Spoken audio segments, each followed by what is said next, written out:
tell my younger self as far as writing stuff? Because a lot of this stuff is organic. You learn it as you go. It's strange. It's nothing I ever expected. I want to tell my stories by eliciting emotion in my audience. So it's an organic process. They sort of layer on top of each other. Each one makes the next layer more obvious to me. This whole thing could not have gone any smoother. I usually say squad only in groups of 3. I like to batch it, like squat, squat, squat. Look, guys, this one's not going to be like normal.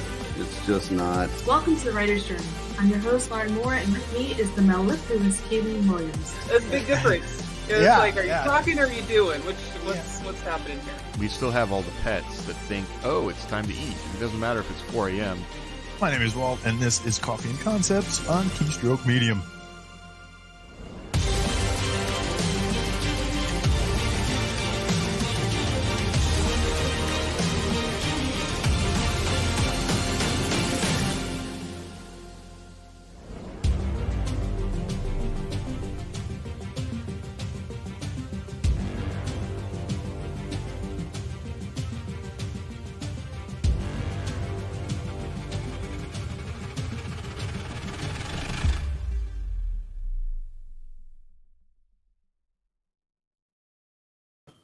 Yeah.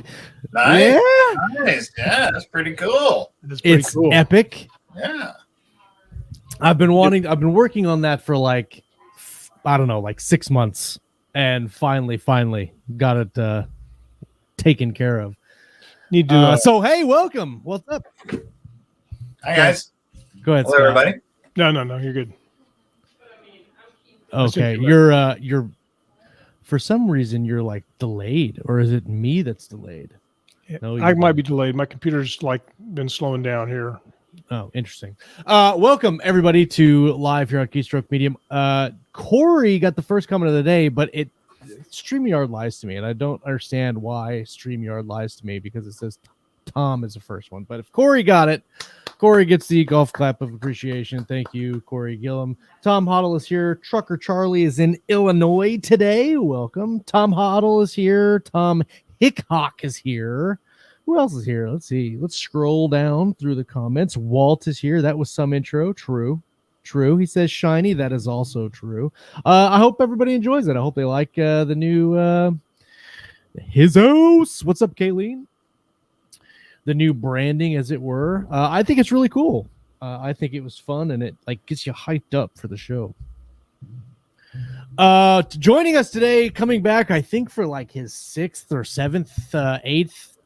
I think we might even be double digits on the program. Richard Fox. Hi everybody, pleasure to be here. It's always fun to have Richard on the house, because you never know what he's going to say or what kind of interesting stories he's going to lay down, and then halfway through his really serious, interesting story, he'll divert into a really quick and unseen joke, and you were like, did he just make a joke? That was hilarious.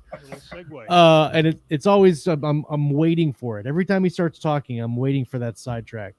So hey, thanks for coming back on the show, Richard. I appreciate it. No, thanks for having me back. It's always a pleasure to be here.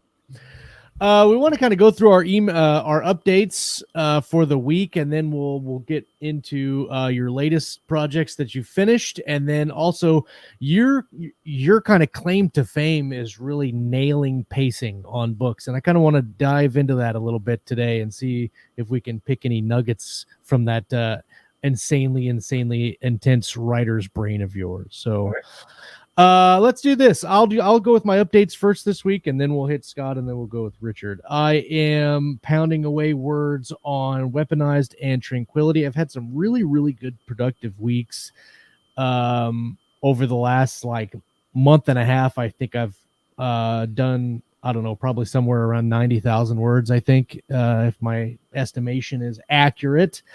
And that's coming along very nicely. I yesterday... Well, actually, it was a couple weeks ago. I had a short story in one of Chris Kennedy's anthologies. Actually, Jamie Ibsen was basically the wrangler of that anthology, We Dare 4, and my short story was in there, and we're doing pretty well. We're getting some really good reviews on that, and that short story was set in my Weaponized universe. It's kind of like a cyberpunk slash sci-fi with military Iron Man meets Gladiator type setting, and it was really cool to. Special. Yeah, that's right. It's a Josh E. special. Sci-fi of valor. That's right. So that's really fun. And then I'm working on a short story set in Jeff Haskell's Grimm's War universe, if that's how you say it. I'm writing. There's a Marine in his story. Her name is Jennings, and she's like in charge of the Marine detachment on his ship. And she's kind of a badass. And so I was like, I want to write her first mission. And so he graciously allowed me to kind of have carte blanche with her first mission. And so I'm kind of working on that right now. And then First mission of valor. the first mission of valor. That's right. And then I for some reason I got this hankering to do a modern day, like contemporary thriller.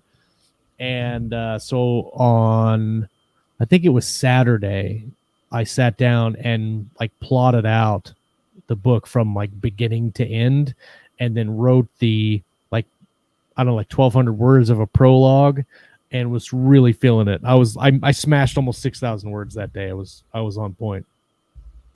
So I don't know. I'm having really good success with the writing here the last couple of weeks. So I'm hopeful that it keeps up. You've been slamming words in the word count tracker. I know. Yeah, it's been good. Yeah. What about you, Scott? What have you been up to, man? Writing. So I threw my back out apparently this weekend. So I'm at my standing desk today because I'm okay until I sit down for more than 5 minutes and then attempt to stand, which involves a lot of crying and weeping and old manish looking movement patterns. I know how you feel. Yeah. Yeah. And so, Accurate. So now I'm loaded up on ibuprofen. My wife brought me a lidocaine patch, which I have back here, which you probably see me messing with on the back, which helps a little bit. And just writing a lot. So I've been working on 3 or 4 projects at a time. I have I'm doing a percentage tracker now. So I have 2,000 words on project number 1. And if I hit that, I can go on to project number 2.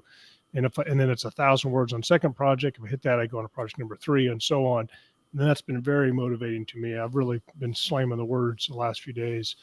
I'm trying to get caught up, and it's good stuff. So very busy. My wife's been working a lot more hours, so I've been shuffling kids all over the place. I took them bowling, which is probably where I hurt my back, because I'd hurt my back working out, and I thought I'll just bowl carefully, like I know how to bowl at any. And so bowling carefully sounds like it's like military intelligence, right? Like yeah, exactly. Yeah, there's absolutely no twisting or torquing on your back when you fling that thing down there, especially when you're trying to look like you know what you're doing. So you're like trying to spin the ball, but you're I just throw it straight down. There's no curve. And it's kind of like when we play Top Golf. I don't have any talent except I like the bowling ball to hit the pins as hard as humanly possible, so pins fly in all directions. It doesn't really matter where I get any points or not. I just want there to be chaos and destruction. That's how I play pool. You hit the balls hard enough, something will go in. True. Someone will come off the table. The problem is that sometimes I bowl okay, but sometimes you try to swing the ball so hard that it slips off your fingers and just slams straight into the floor at your feet and then kind of wobbles into the gutter. That's me right there. So that's you cock back and you accidentally let it go and it flies back into the people sitting behind you. Kids will have to scramble for cover. Yeah. Whoops. Yeah. So good stuff. Yeah, but it's been good. We're living in this apartment still. People in the last few shows might have seen, and it's actually been pretty good. It's very conveniently located. All the stuff's here. The car wash is right over there. I can hear it going. It reminds me to wash my car constantly. But yeah, it's been actually pretty good. And it's funny because I'll sit here and write at night, and there'll be like 6 people. Well, not 6, but all my family will be doing something in the living room, and I'll just have my headphones on and be cruising away, and they leave me alone and I leave them alone, and then we all go do something together. It's great. So you guys are going to know when you have all that space in your house, you're not going to know what to do with it. Yeah. So we went bowling on Saturday, and then on Sunday, still trying to be super dad. I took them swimming at the North Y, and we're swimming and we're going down the slide. It's really great. We're having fun at the indoor thing. And then they blow the whistle and everybody has to get out of the pool. And my kids are like, what's going on? I'm like, oh, they have to do that sometimes. You have to get out and rest for like 15 minutes, and then they let everybody back in the pool. It's just one of the rules. And then the lifeguard comes up and goes, yeah, they found poop in the pool, so we're going to have to chemically shock it. You can go swim in the lap pool if you want. I was like, okay, we'll go swim in the lap pool. Yay. That's good horrible. Should have been swimming with my mouth open the whole time. Yeah, then you wonder, like, did I swim past it? It's pretty rare that's actually a Baby Ruth. It's almost always yellow. Yeah. No, but I figured there's lots of chlorine in there, and hopefully I'll survive. My kids go do swimming lessons, and they get out, and of course it's the chlorine is like their eyes do this. Oh, I know. And then for like an hour, they're like, my face is burning. And I'm like, you guys wanted to swim. Like, that's on you. I gave up my goggles to one of my kids, and I swam with my eyes open too, and that was fun. My wife hates that story, by the way. My family's over What, the there. poop in the Oh poop yeah, in the she's pool looking story? like, I can't believe you told that. That's so embarrassing. Why would you talk about that stuff? I'm like, because I think it's funny. Just tell Jen to not poop in the pool next time, and then everything's fine. I'm so glad she can't hear what you just said. 'Cause I want to not get punched. Good times. Oh, so what have you been up to, Richard? It's been a while since you've been on the show. Boy, since last time I've been on here, I can't remember. But Well, because you've been on the writer's journey a couple of times, but not on ours.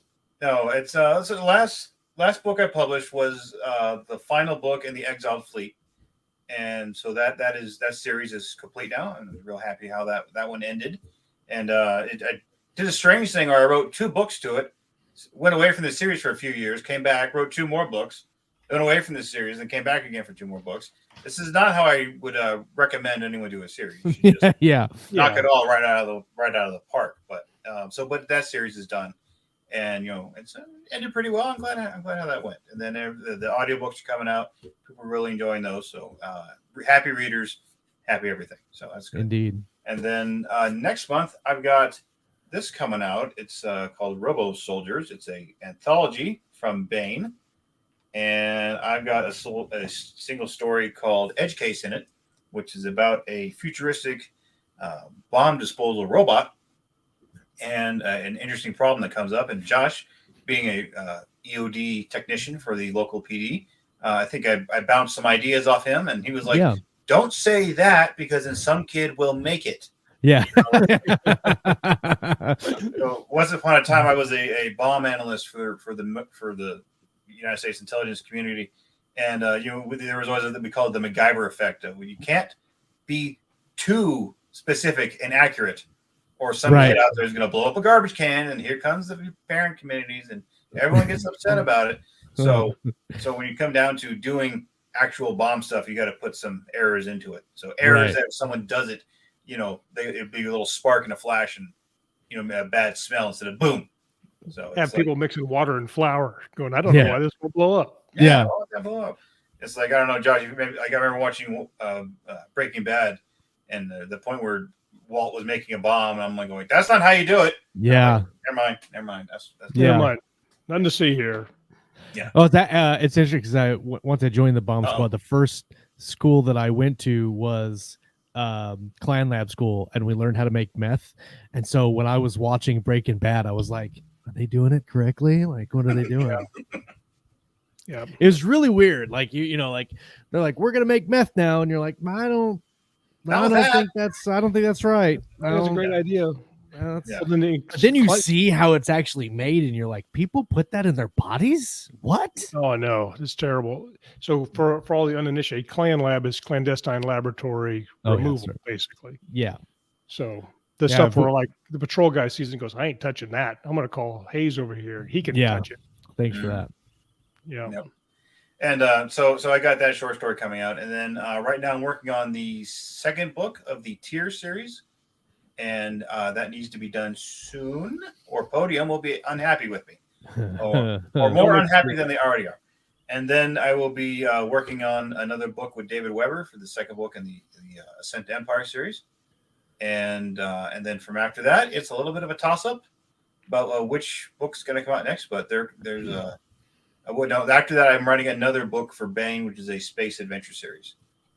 So, and then that one is I'm really looking forward to that one, because I get to kind of change the scope of how I normally do things. But normally I write just really, really hardcore, difficult to get through military fiction, military science fiction.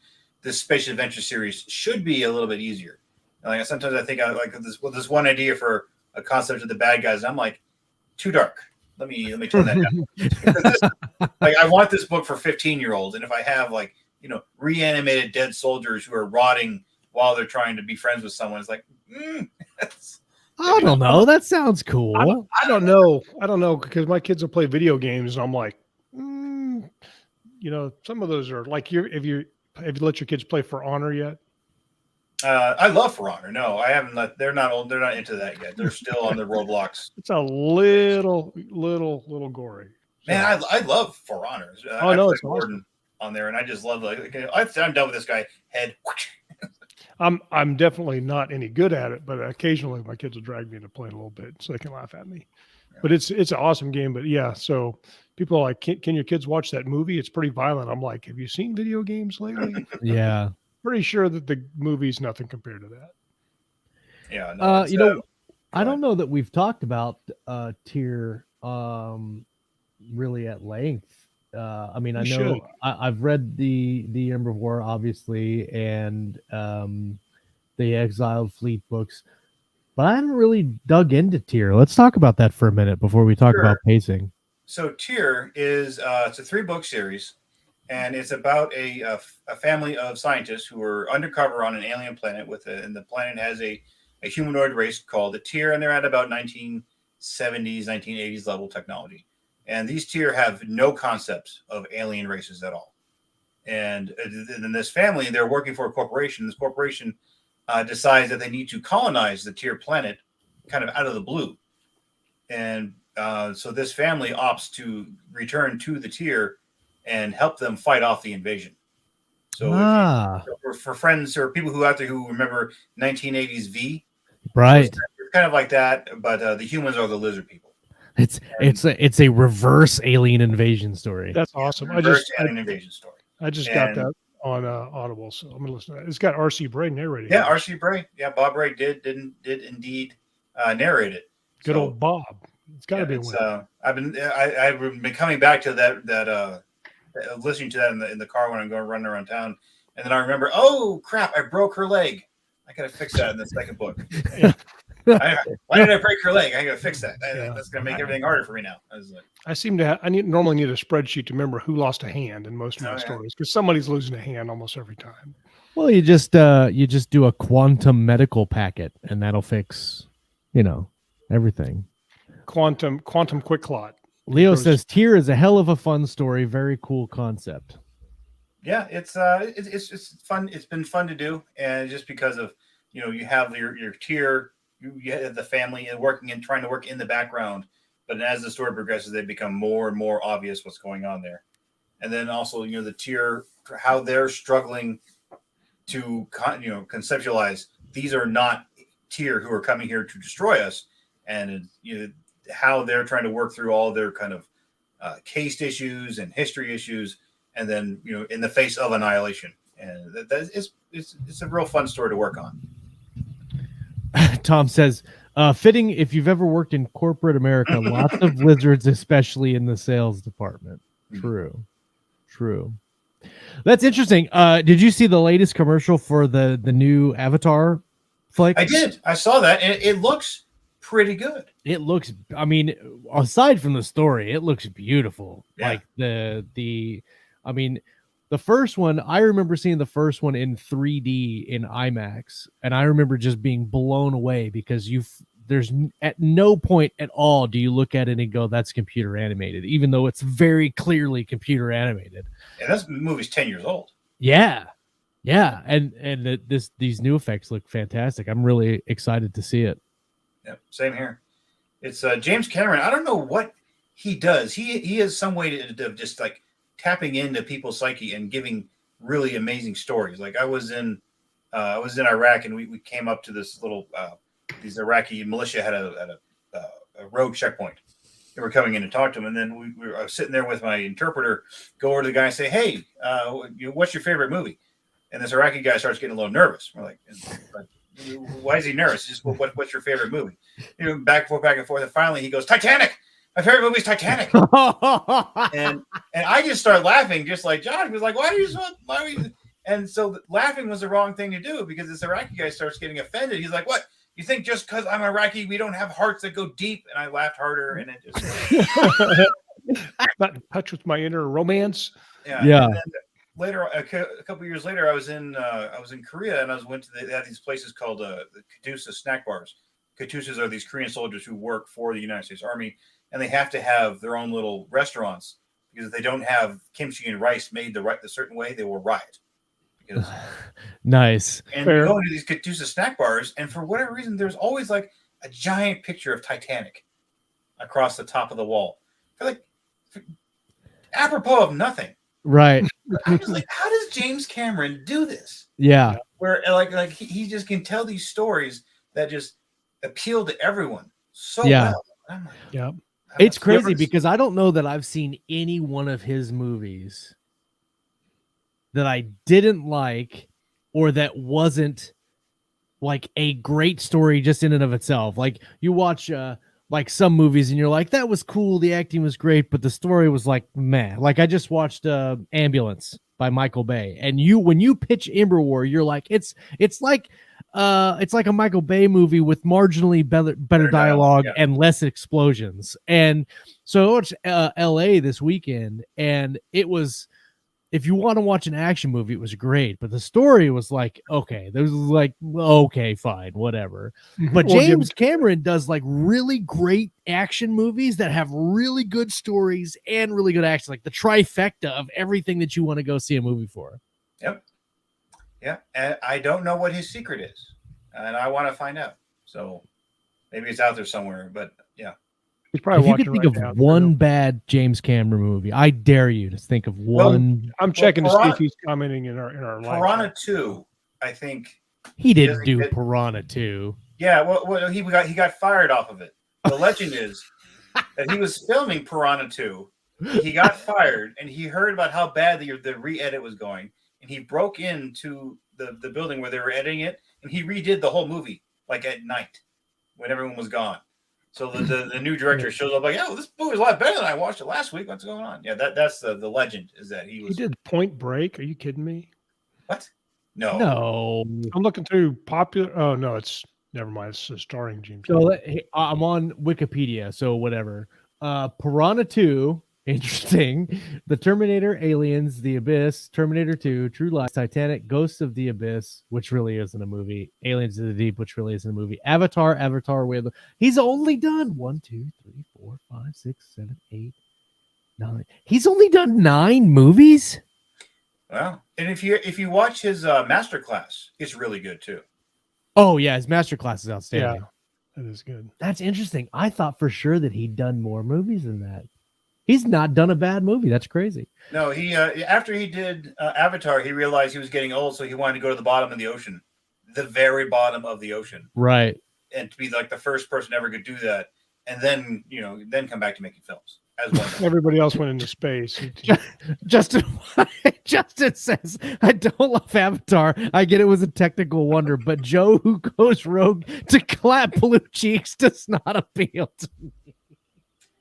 Yeah. Oh, what an awesome comment about Avatar. That's hilarious. Yeah.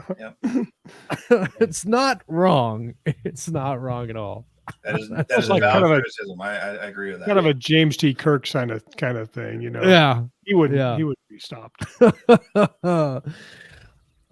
All right, well, let's talk about pacing, man, because you taught, I know, for those if people watching don't know, Scott and I collaborated with Richard on a couple of Ember War spinoffs way back in the beginning of our writing career, and the Terra Nova books, which are back here on my deal back here. Terra Nova series was a 4-book series we did, and then Scott did the Terran Strike Marine story, and one of the things that I think we both learned off of that collaboration was really how to pace the story well without having really any bogged down points. The murky middle is kind of like we talk about, where it's hard to get through that. So talk about that a little bit in terms of where you found that in your writing and kind of what you did in the early stages to correct it. And we'll talk about what you're doing now with it. Okay. Yeah. I think one of the best pieces about editing or pacing I ever learned was on the director's commentary for The Cabin in the Woods. We're getting really obscure here. Interesting. Interesting. I'm ready for it. I'm ready. And it's who's the name? The guy that did the first 2 Avengers movie, Josh Whedon. It was Josh Whedon doing the commentary. And I remember one of the things he said while he was talking about how the whole pacing of the movie went. He said, "What does the audience know, and when do they know it?" And I was always like, "Oh, that's interesting." And I kept that in mind, like, what does the audience know? When do they know it? So when I wrote the Ember War, the first idea I had was like, okay, I have to introduce that this threat, the Servos are coming, and then how do I keep things interesting? Because there was a point where the probe shows up, warns Market Bar and says, we got to do something if we're going to save the human race. And then how long did they have? 60 years. Okay, so you jump forward 60 years. The reader knows that, hey, the threat is nigh. The danger is right there because we just told you a page ago that the danger is coming. And then we get to 60 years later, and none of the characters that you're introduced to are acting like there's an alien invasion fleet coming. They're all just strike Marines dealing with something else. And all of a sudden, I was like, wait a minute, they should know this. And then some of the characters actually say to each other, oh, there's no such thing as aliens. And the reader's also like, hey, hold on. I know there's aliens. I know that they're coming. I've seen them on the page. Why don't they know? So there's a lot of, just that you introduce tension of when the characters know something and the readers or the characters don't know something and the reader does. And you go back you go back to Hitchcock, where he said you can put so much tension into a scene if the reader or the viewer knows that there's a bomb hidden under the table and there's a party going around in the room and no one's talking about the bomb, but the reader knows there's a bomb under the table. There's a bomb. Do something about the bomb. So you can introduce that tension and that attention to readers if they know something the characters don't. And then as the Ember War progressed, then you have the interesting little time skip I had where they come back to Earth and the Servos have wiped out everything. And now the readers and the characters are on the same page. Neither of them know what has happened to everyone. So now the reader's invested. The reader wants to know what's going on. And then the characters also want to know what's going on. So, a big part of pacing is knowing that something is coming or knowing that something is supposed to happen. So it's that, that constant tension. If you have lots of tension in the scene, you don't really worry about, getting murky. Right. So, like, let's say you have 2 characters, they're sitting at a cafe, but the reader knows that there's a guy with a sniper rifle watching them. Like, at any moment, that bullet can come down. Right. So all of a sudden, where's the bullet? He's going to shoot? Is he not shooting? What's going on? And that would cause an immediate cessation of the coffee service, which would be a lot of a problem. Yes. Which also, they would close the coffee bar up. People would go without caffeine for several hours. Unacceptable. Scariest environment imaginable. That's all that's all you had to say. Yeah. No coffee? What? What? And then people would really start to die. Yeah. So, that's kind of you introduce that sort of tension and that gets you your pacing. And then also a big part of pacing is cutting out what you don't need. And I'm a big outliner.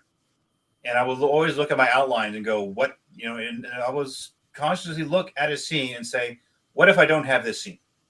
And then if the response is, well, then they're not going to know how to do this. This isn't going to happen. This doesn't set up. Okay. The more reasons to have it in, the more obvious it needs to be there.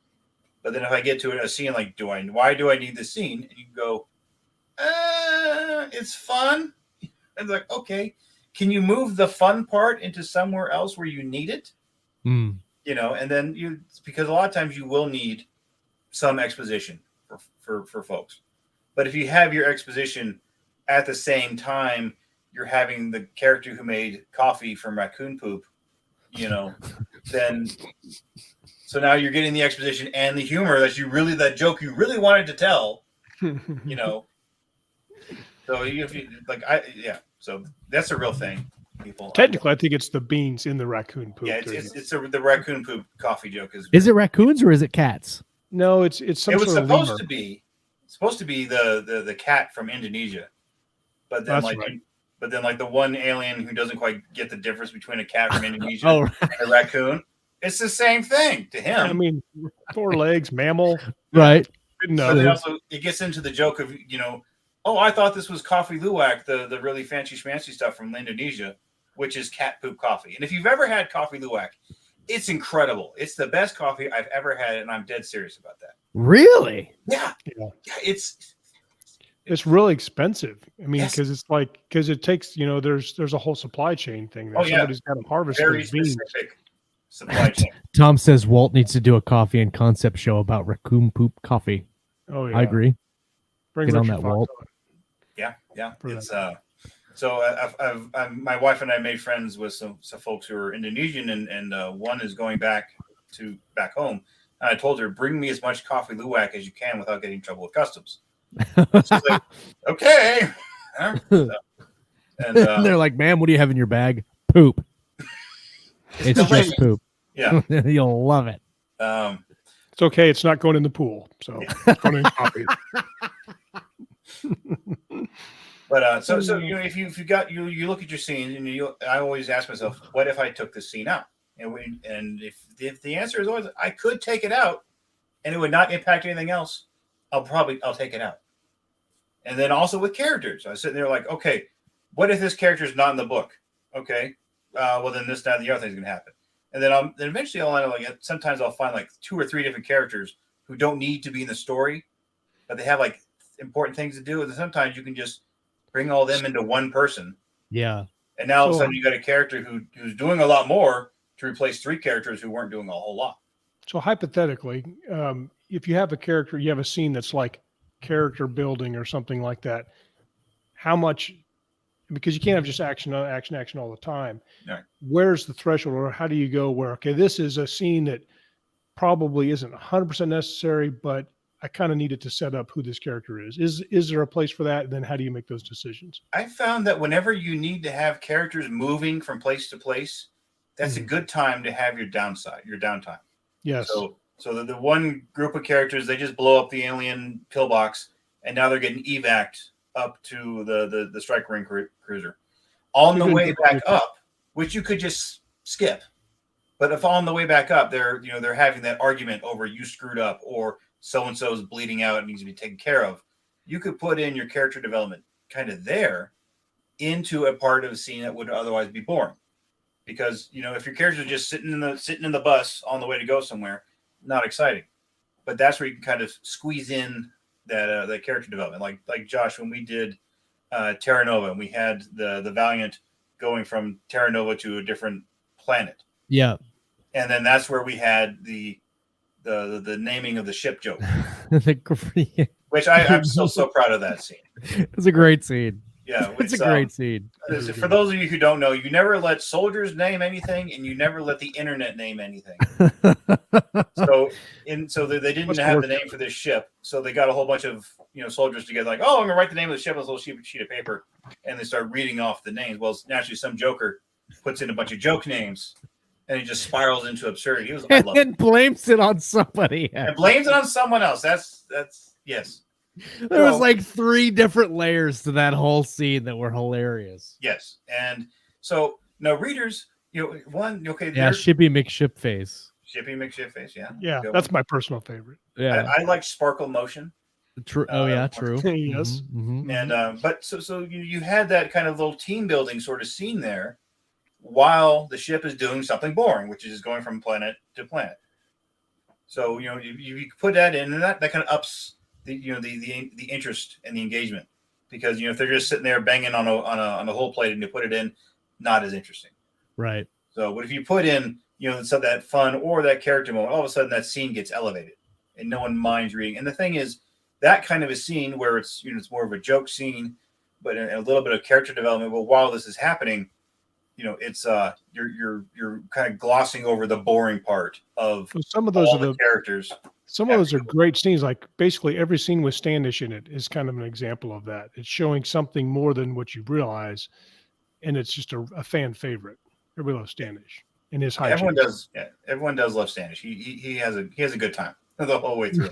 And one of the funny bonus parts about being a writer is that I'll get people from military who served in militaries all around the world. They say, I knew Standish. He was a real person. And we all agree, yeah, Standish was always that kind of a real person. Yeah. That kind of ties into a question that Lauren Moore asked on our Facebook page. How can an author say a lot of things about a character in a few words, and how have you done it? It's I'd say an unusual reaction that someone's not thinking of. And the first thing that comes to mind is Arcane. Have you guys seen Arcane yet? Yes. Okay. Yes. Loved it. Loved it. Brilliant. There was a part where we all three agree on one. That's awesome. We should all. I know for sure. What's the bad guy's name? I'm trying to remember. Oh man, now I don't remember. The guy with the scarred face. Yes. I can't remember. Arcane bad guy. Thank you, Google. I'm not Googling it at all. I love that show so much. I don't remember the name of the character. Silco. His name was Silco. Silco. So there's a part where Silco, it looks like he's getting set up by his fellow crime guys and he's about to be killed. But, minor spoiler, his main henchman opts his main henchman stays loyal. And there's a part where she slashes a sword through his chair. And then, Silco's reaction, he was on the verge of panic. I don't know if you remember that scene. Yeah. He was like breathing hard. He was looking around. All of a sudden, his end had come as far as he knew. Yeah. So like he always said loyalty, loyalty, loyalty. He expects it and gives it, but he was always suspicious of it. So when you see that his reaction of like, oh, I'm alive, thank God. He didn't quite trust her. Yeah. All the way. Yeah. But you just got that split second of his reaction of like, oh, she didn't cut my head off. All of a sudden, it's like, he preaches the loyalty. He gives it, but he's not 100% true. He's going to get it from anybody except for Jinx. Right. Oh, and that's a great example of where he's not a mustache twirling bad guy, because that little level of depth, how you would actually react faced with that situation, you'd be a little bit terrified. Yeah. But if you're it's also any bit real. If you have a character who's in a situation, they give a kind of a response that you don't quite understand. Like, let's say you have a bunch of soldiers run into a house during the firefight, and there's a mother and a baby there, and then they try to protect the baby, and the mother's freaking out, and the baby has a full diaper. And during the middle of this firefight, one of the soldiers, you wouldn't even never expect it, goes over and changes the diaper. Like, you never hear anything about him having a kid. You never hear him talking about family, but somehow he knows exactly how to change a diaper just like that. Yeah. Yep. And now you know more about him. And the reader's like, why? And now they're curious. Yeah. So if you have a character do something a little unexpected that gives towards, who they are, when they're not, the characters don't know. That's a classic example of showing and not telling. Yeah. Although I guarantee you have one reviewer that goes, well, how did you know how to change a diaper? You're like, well, you'll find out. Use your imagination a little bit on that one. Yeah. I'm going to give a little shout out to Justin. He says that Arcane is the best thing to hit either the small or big screen this year. And I happen to agree with him. I think Arcane was one of the best told stories, regardless of medium. Regardless of medium, I think in the last couple of years, Arcane did such a phenomenal job on storytelling, and Justin has done some really good shows about this over on his YouTube channel, which I want to pitch, or I want to link to, but I can't find the link. I know that I'm subscribed to it, but I don't find it on here. So I'm going to look for it, and then we'll put the link in the chat, because you guys need to go and watch his talks on Arcane. And if you haven't watched Arcane, definitely go and watch it, because holy crap, all the characters of that show are fantastic. The arcs for all the characters are really well thought out. It's not like you have like one or two arcs and then all the rest of them are kind of cardboard. There's only one character that I thought that really didn't get the screen time he deserved, and that was the guy that did the little time jump thing, the guy with the white mask. Oh yeah. What's his name? I know who you're talking about. I think his voice actor could have been better, but beside that. Yeah, I can't think of it. I can't think of his name right off the top of my head. But there's only one character that I thought that could have got a lot more. Echo. Thanks, Kayleen. Echo. He could have got a lot more screen time. They do a great job of never letting the characters take the easy route, and they don't flinch away from making the right decision for the story, because there's some characters that don't make it. And I was like, oh, this is one of those shows where nobody's actually safe. The only thing I didn't love the ending. It was good, but I think it could have there's a lot of build up, and then they just kind of fire a rocket. At the Yeah, end. I think we're going to get that. We're going to fire a general rocket towards the enemy in the general Well, it said direction. they're working on the second Yeah, season. it felt like a midpoint, not so much as an ending. Exactly. Right. That's exactly. Yeah. It felt like the midpoint in a really good book, not the end of a book. And then, Lore and Valor is the channel for Justin. I'm going to link it in the live chat here real quick. and and can I then- give Silco another shout out? Yes, Do it. absolutely. You can. So Silco, he had this another amazing like boss moment where his lieutenants are not happy with him. He shows up at the meeting. He says, "I didn't want to be here," but then he's got his assistant unleashes this like corruption or this pollution, Right. and everyone around the table starts coughing, and they can't handle it.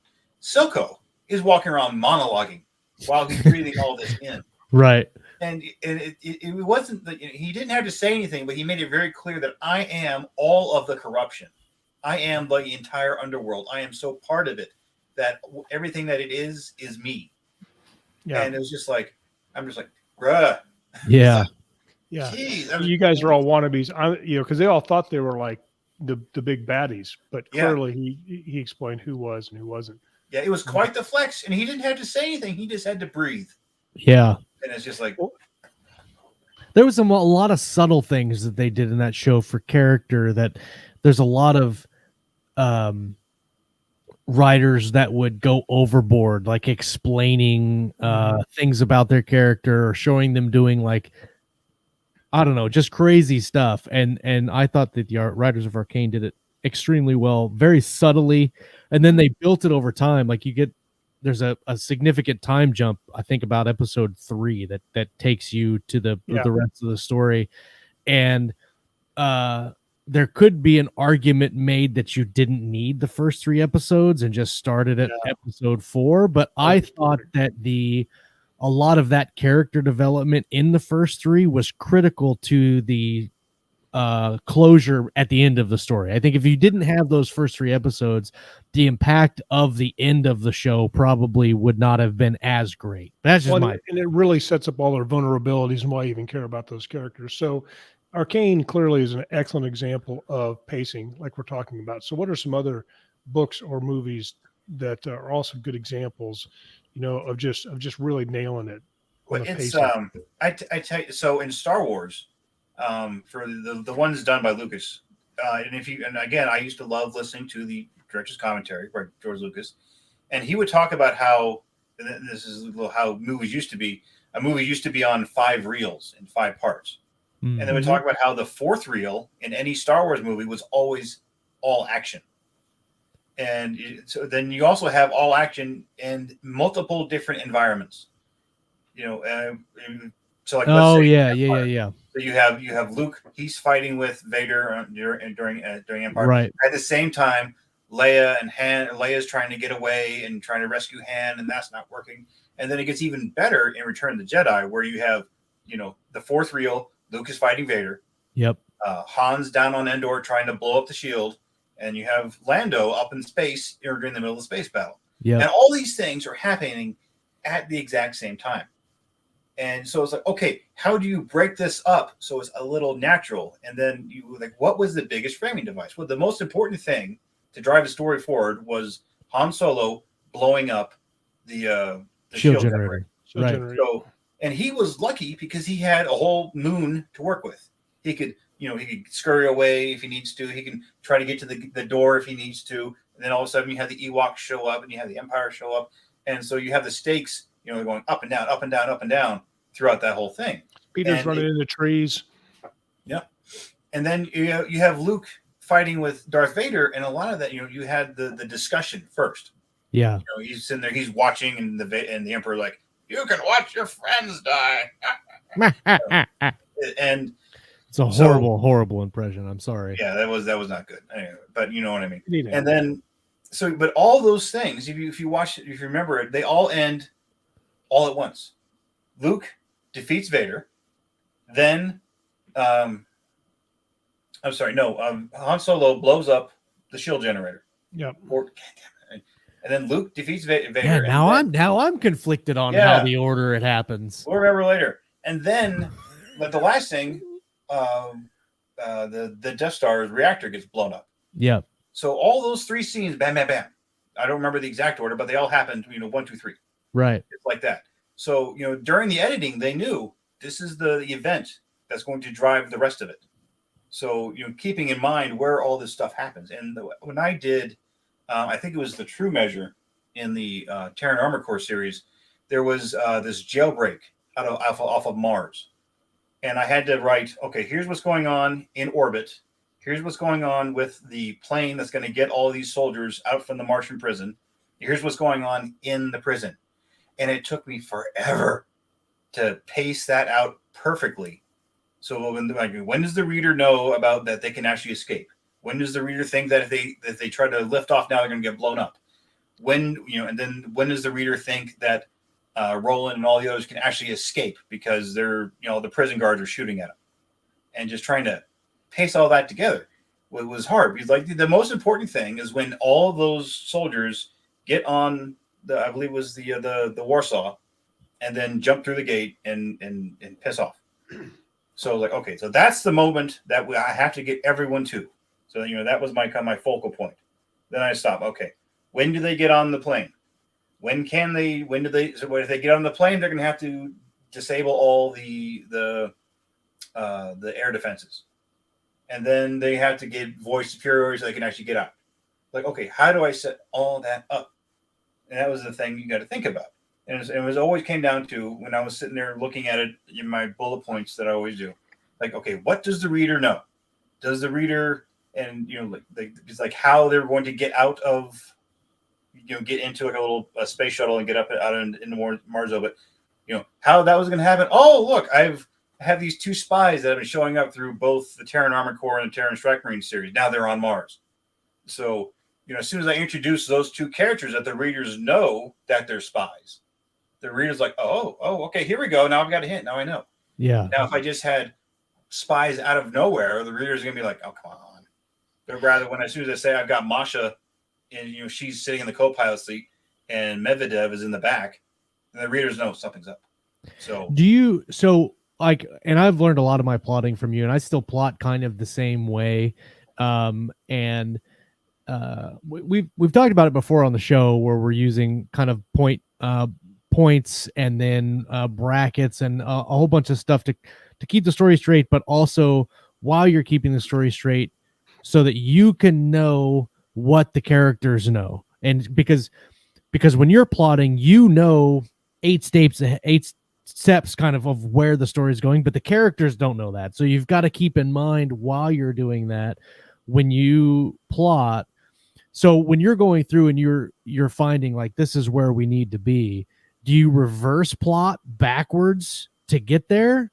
Normally what I do, and I've been doing a lot of this with the tier book too, is I sit down and I'm like, okay, what are all the big beats that have to happen in this story? Yeah. For tier book 1, I don't want to say anything about book 2. So tier book 1, I had to introduce the tier. This is how the readers are going to know this. Then I had to introduce the conflict. Why is the company coming after the tier now? So and then what are all the things that have to happen? And for tier book 1 is that the family has to leave the planet, make the decision to return and help the tier, and then start recruiting and warning the tier that this giant threat is coming. So I have all those little plot points laid out. And then I think, okay, what are the bad guys going to be doing? What are all the things they want to do? And so they're going to be trying to get the tier to, move on to reservations, so to speak. And they're going to lose patience with that, and they're just going to start slaughtering people. And then where do I introduce the character who's going to be, in these mech suits out there killing civilians, et cetera, et cetera. So normally what I'll do is I'll write down all the big plot points that I have for a novel. And then I'll start writing out the plot lines. I know the family is going to have its own big plot line. And within that, the son's going to have his scenes, the mom's going to have her scenes, and the dad's going to have her scenes. So I'll sit there and this is what each of them is doing. And this is what each of them has to do. And then, so I know the main spine is what the family's doing. So I have the 15, 20 plot ideas or scenes for them. Boom, this is the 20 things that absolutely have to happen. And then, okay, here's what the bad guys are doing. And here, what do I need to have them doing? Here's all the 5 key scenes that they have to do. Like, okay, now where do these fit in? Okay, well, obviously they're going to have to, the bad guys are going to have to lose the planet that they promised to a client early on. So, okay, that goes in the earlier part of the story. And then, they pick up these other characters along the way, and then they interact with the tier leaders. And then, so I have that second spine of story for the bad guys. Right. And I look and think, okay, where are my, where do they have to know that the bad guys have talked to the king? Okay, that has to happen here. There's a couple points where there will be really obvious where scenes go in an order. And then when I look at the main spine, I think, where's the boring part? Like, where are they on the car trip? Where are they on the, where are they just sitting around? And while they're having those naturally down points of the story, I'll interject something more interesting. Like, here are new characters. So you think, oh, the story's starting to lull. No, new and interesting, Low, and it gets to another lull. New and interesting. Oh, okay. So instead of having the story kind of just big dips of interesting, it's more, you just imagine all those sine waves together where you have, oh, interesting, and then it goes into interesting. But because it's different topics, the reader is put into a different mental spot. So it's not like bam, bam, bam, bam, bam, bam, bam, with new stuff. Rather, it's, bing, bang, boom, boom, poop, pop sort of thing. What's interesting, since I've been outlining the way I've done since Terra Nova, I have found that I actually outline, and then as I'm writing, it's too much. Like, I'll have to start just yanking stuff out. And so it's interesting because before I was outlining or specifically outlining the way that we all do it, I would outline the major plots and then start writing first plot point 1, and then you kind of get lost kind of on the journey to plot point 2, and then you go off on all these different, and that's when it starts to get boring, because you don't have a direction of what you need to do, and you're not thinking 3 steps ahead. Because if you do that and then you get to the end and you're like, shit, I didn't set any of this up, I've got to go back and rewrite all this other stuff, and then some of this stuff gets thrown out. It's like with Tranquility right now, I'm going back over the outline and I found at least 2 chapters that I can completely get rid of. I can get rid of almost an entire plot line, because in the telling of the actual story, that doesn't matter. And so, like, it's interesting, it's cool, it has some space battles, it might have some cool fighter pilot and this and that, but it doesn't actually serve the story, and so you could take it all out. I think it's really important to be able to adjust your outline. I'm finding that a lot more. That a lot of my stories, they get to the point like, this is going to be 300,000 words, and I need to lean some of this out or put it in a different book or something like that. But being able to go and kind of update, what you've actually accomplished. The biggest problem I have is I'll do the outline, because a lot of the techniques I still use from what I learned from writing with Richard. But like, I'll get to a point and I come to a point in the outline, I'm like, I already did that. It came naturally earlier in the story. I'm like, so now it doesn't matter. So what do I do here? Do I just cut this completely? Do I need to design something else? And usually I just get rid of it and make a fresh outline with better informed by the story as it is written up to that point. So I'll actually outline 2 or 3 times. And I got to the point now where I will heavily outline the first half of the book, lightly outline, at least the major plot points of the second half, write the first half of the book, and then outline to the end. And that's what works best for me. Otherwise, I waste a lot of time going, what am I doing? Having to redo everything. Yeah. And then something I like to do is that if I have, 3 or 4 total plot lines, and when I've got them all like in brackets, just a single sentence of, Mark goes to the mall or something like that. And if that's, the main plot line is going to be no highlights, secondary plot in blue, third in green, fourth in yellow. And then when I put them all together, I can sit there and go, my blue plot line doesn't get any attention at all for like 18 scenes. And if that happens, the reader is going to go, who the fuck is that? I don't remember that. Right. So I'm like, okay, maybe where can I fudge? And come back in here and remind the reader, hey, don't forget about this character. He's going to be back in later. So, being able to look at the colors, and it really pops out of like, I'm spending all my time with these guys for like 600, like 50 pages. Perhaps I should put something else in there. Yeah. So I kind of like that. That's a fun technique that I like. So going through, so we all kind of are on the same page as the outline goes, and you've obviously used it for a lot longer than Scott and I have. But now, I mean, you're what, 30 books in now or something like that, maybe. I don't know. And so can you think of an instance where maybe you've outlined the book, your outline is done, you're writing, and you get to the point and you maybe you get to a spot and you're like, this is kind of boring.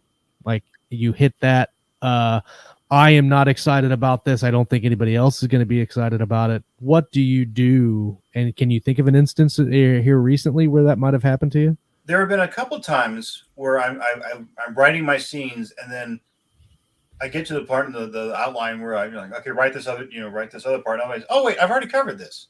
And it's just, I ended up subconsciously incorporating that aspect into an earlier scene. It's like, oh, I don't have to write that part. Okay. When I was less experienced, I would wind up, I either wouldn't catch it or I'd write it anyway.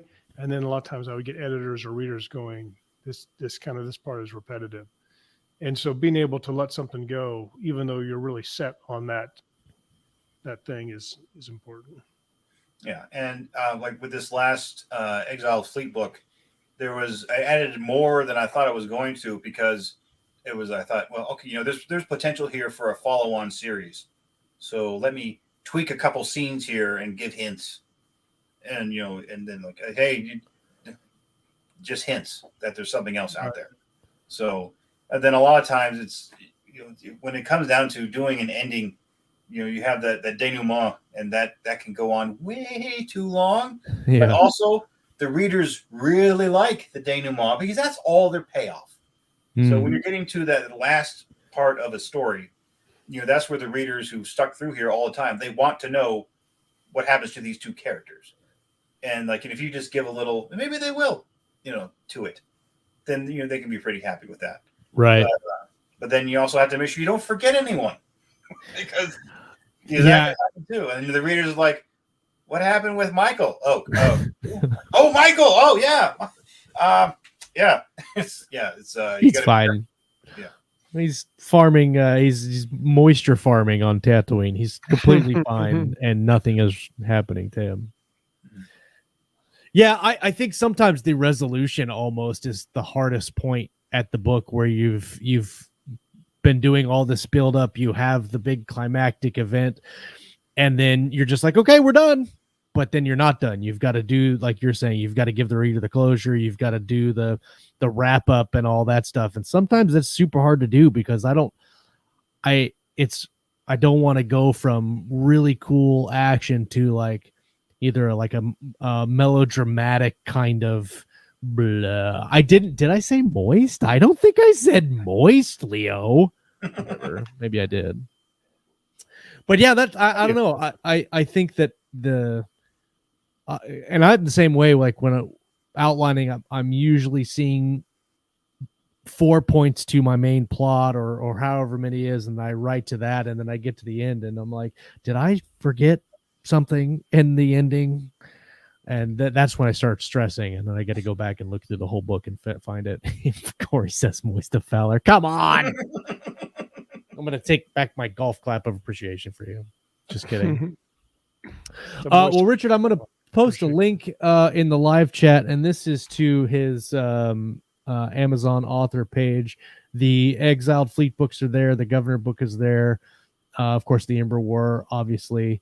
He's got a lot. If you've never read a Richard Fox book, let's do this. Richard, if nobody has ever read a book by you, what would you recommend that they read first? I say the Ember War. Start with that. Yeah. Which that's the book that I started with. That's the book that I started with, and you were like our third guest on the show ever after I picked that book up by accident. Yeah. Well, and you, I remember meeting you at CMF, which is where we get our cars fixed, and going car to car, and you tell me about that book, and I hadn't been excited about a science fiction book for a while, and I grabbed the audiobooks and I've just burned through them in a week. They're awesome. Yeah, the audiobook narrated by Luke Daniels, those are all fantastic. It's some of Luke Daniels' best work, I think. I agree. You've lucked out. Mark Boyette, Luke Daniels, R.C. Bray, and you really kind of lucked out on audio narrators. Yeah. I've had some duds too for stuff that you can't even find anymore. But it's yeah, boy. Then if you see the audiobook for the Red Baron, I don't suggest that one.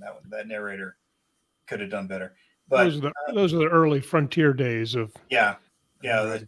What did Matthew McConaughey call his early career? His porn past or something like that. All right. Ryan says, I like your Valor books, but I will not read anything that has moist in its title. Not happening. Challenge accepted. Accepted. That sounds like reverse psychology. For me. Brian told me to do it. That's the story. Don't you dare name a book that. We can start having an award show called the Moisties. Oh, I like it. Sponsored by the Strokers. Okay, everybody. Thanks for coming to the show today. Richard, obviously, we love having you on. We love talking about books and always pull some great nuggets of wisdom.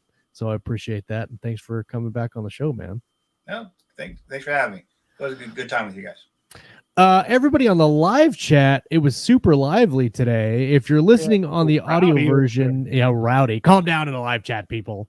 If you're listening on the audio feed, you didn't know we do a live show on YouTube every Monday. Come and hang out with us and join in the shenanigans on the live chat. We really appreciate it. Leo, always the heckler of I don't even know what. Troublemaker. Yeah. Right there. Exactly. Let's see. Kayleen says 50-word shorts is the next the writer's journey. Oh yeah, so tune in on Friday and then send them in. Where are we sending them, Kayleen? Are we sending them to you on Facebook? I think they're doing a breakdown of 50-word short stories on their show on Friday. That will be a good time. And everybody else, if I didn't get to you, I'm sorry. I apologize. I love that you guys come out and spend your Monday afternoon with us. I hope that you write some amazing words this week. Come back next week, and we're going to talk about some reading and some writing and, of course, everything in between right here on Keystroke Medium. Peace.